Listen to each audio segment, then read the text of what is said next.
Hello students, आज हम आपको जर्नल एंट्री करना सिखाएंगे। कैसे जर्नल एंट्री पास करते हैं। जैसे हमने कि आपको पहले पुरानी वीडियो में शॉर्ट्स वीडियो, लॉन्ग वीडियो के माध्यम से आपको बताया कि रूल्स ऑफ डेबिट क्रेडिट क्या होता है, गोल्डन रूल ऑफ अकाउंटिंग क्या है, how to identify the nature of transactions, assets क्या है, लायबिलिटी क्या है, इनकम क्या है, एक्सपेंडिचर क्या है, कैपिटल क्या है। ये सारी चीजें हमने आपको पीछे की वीडियो में प्रोवाइड करी हुई हैं। अगर आपको उसमें कोई सजेशन देना तो आप हमें कमेंट बॉक्स में लिख सकते हैं और आप हमारे चैनल को सब्सक्राइब करिए ताकि हम आपको आगे भी इसी तरीके से अकाउंटिंग वीडियो आपके साथ कंटिन्यू शेयर करते रहें। तो दोस्तों आइए आज हम देखते हैं कि अकाउंटिंग एंट्री कैसे पास करते हैं। एक एग्जांपल, हमने एक छोटा सा एग्जांपल उठाया है जिसमें 7-8 एंट्रियां हैं। बहुत ही सिंपल है दोस्तों। सबसे पहला ट्रांजेक्शन आप देख सकते हैं, Gurmeet started business with cash. Gurmeet ने बिजनेस स्टार्ट किया है 1 लाख रुपए कैश के हिसाब से। तो बच्चों इसमें दो चीजें आपको देखने को मिल सकती हैं। एक तो आपने देखा कि कैश है और एक आपने देखा कि बिजनेस स्टार्ट हो रहा है। तो बिजनेस कैश के साथ स्टार्ट हो रहा है तो मतलब आपने कैपिटल लगा बिजनेस के अंदर। तो बच्चों एंट्री क्या बनेगी, आपके पास दो चीजें आ गई इसके अंदर, एक कैश हो गया और एक कैपिटल हो गया। तो बच्चों बिजनेस में कैश आया है, तो कैश आया है तो आपको पता है कि एसेट्स जो होती है, एसेट्स बढ़ेगी तो डेबिट होगा, और कैश क्या है, एसेट्स है। तो आपने क्या एंट्री बनाई, cash account debit to capital, to capital 1 lakh 1 lakh.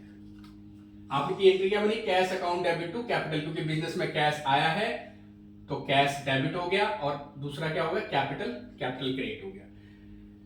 दूसरी एंट्री आप देखो, परचेज फर्नीचर इन कैश। बच्चों कैश में फर्नीचर खरीदा, तो आपने देखा इसमें भी दो एलिमेंट्स है, एक है आपके पास कैश और एक है आपके पास furniture.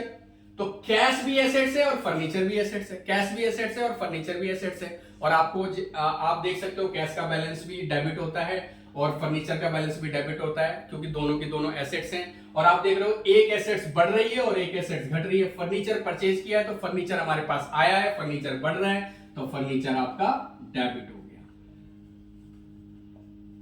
Furniture account debit to, दूसरा कैश आपके पास से जा रहा है और कैश एसेट्स है, कैश कम हो रही है तो आपने क्या करा, कैश को credit to cash 5,000।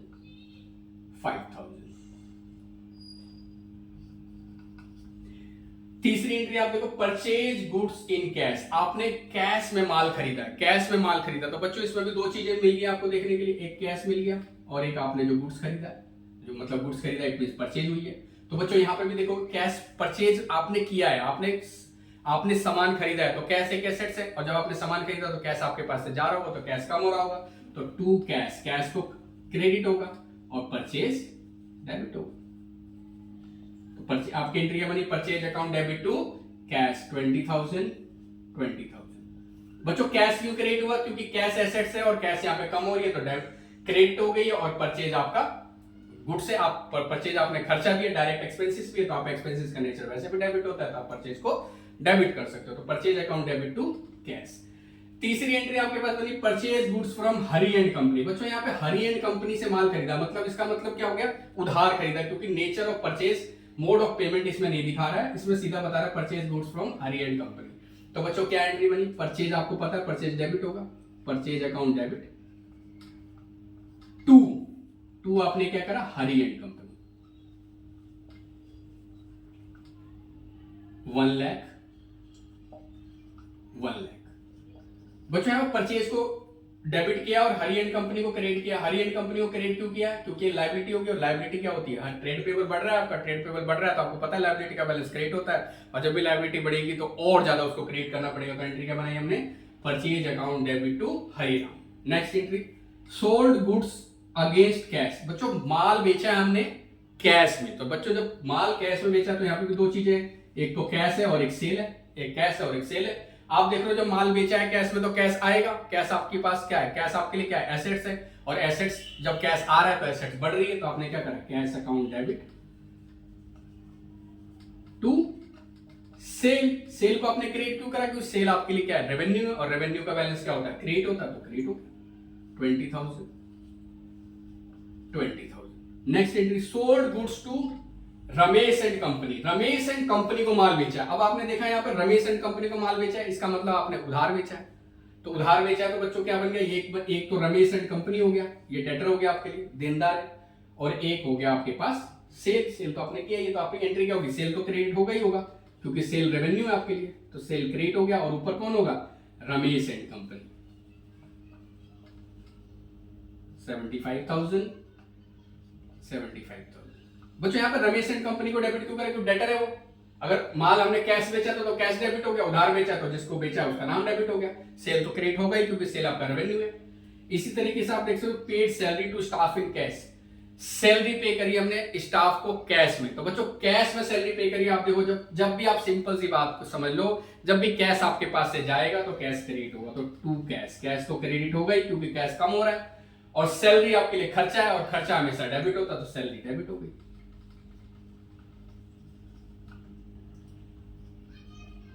$15,000। Next paid electricity in cash, बच्चों सेम इलेक्ट्रिसिटी पे करी है वो भी कैश में, तो टू कैश, कैश जा रहा है, इलेक्ट्रिसिटी डेबिट,